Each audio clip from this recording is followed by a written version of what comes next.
நமச்சிவாயம் வாழ்க, நாதன் தாழ் வாழ்க, இமைப்பொழுதும் என் நெஞ்சில் நீங்காதான் தாழ் வாழ்க. ரதி டிவி நேயர்கள் அனைவருக்கும் வணக்கம். இந்த ஆண்டு இந்தியாவிற்கு மட்டுமல்ல, உலகிற்கே சோதனை களமாகும்.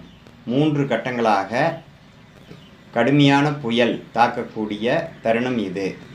டிசம்பர் மாதம் முடியும் வரை புதிய வகை வைரஸ் நோய் தாக்கும் அபாயமும் உண்டு.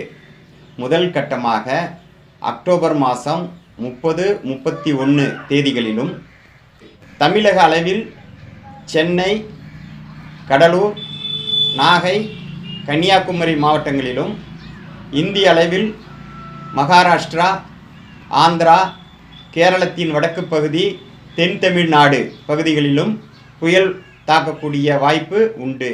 உலகளவில் ஜப்பான், இந்தோனேஷியா, அந்தமான் நிகோபார் தீவுகள், எகிப்து, இலங்கை போன்ற இடங்களிலும் புயல் தாக்கும்.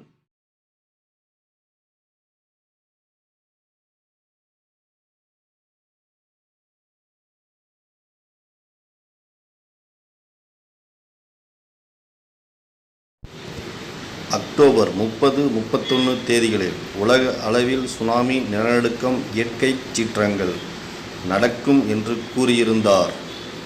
அதுபோலவே துருக்கி, பிலிப்பைன்ஸ், வியட்நாம் போன்ற நாடுகளில் சூறாவளி, சுனாமி, பூகம்பம் வந்துள்ளது.